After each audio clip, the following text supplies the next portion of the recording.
television or in the public eye will be considered a role model, whether or not they want to be a role model. Because we know that in the school textbooks, we don't usually see a lot of black faces, a lot of African faces. Therefore, television becomes one of the primary ways in which young black people are exposed to an array of different images. I think it's important that all of us understand that we're role models, whether we choose to be or not. In terms of whether I think that we should be responsible for what we say, I believe that under the First Amendment, we all have the right to freedom of speech. And I would never want to give the white society the opportunity to censor our freedom of speech. Because if I said, yeah, I think you should censor Luke Skywalker, they would use that same law to censor Sister Souljah or to censor KRS-One or another artist who's trying to give a political message, and that's not something that I want to do. At the same time, I think that we're strong enough as individuals to censor ourselves because we know that our people exist in a state of war. So each and every black individual should understand that what comes out of your mouth is a permanent impression in the minds and hearts of young black people. And if you want to be a positive person that exists as part of the solution instead of a negative person that exists as part of the problem, you should be very mindful of the things that you say, the things that you represent, and the things that you show through your artwork, your music, and your videos. To reach black people, African people, wherever they are in the world.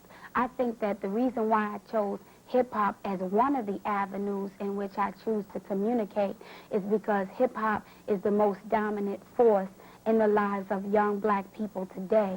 I think the educational system has failed as a system in terms of making young black people confident, strong, and understanding of our history so that we can function in a powerful way within the society.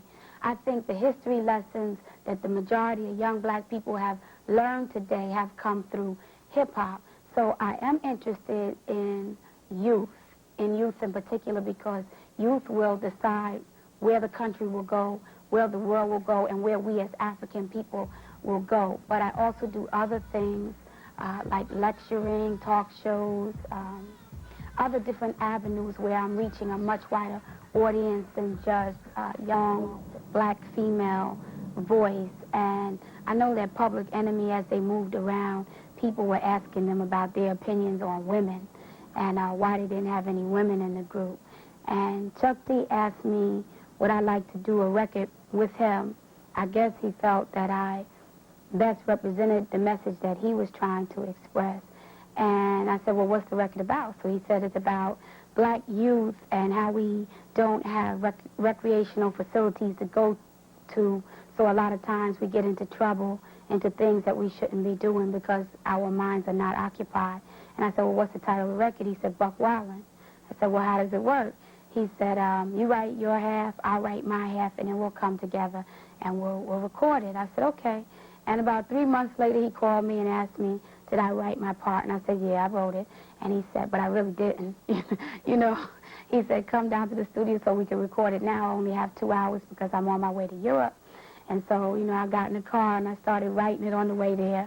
And then when we got to the studio, we took about 2 hours and we recorded it, and that was the record, Buck Wildin', that you saw. So that was the first effort. And I was in the Brothers Gonna Work It Out video as well.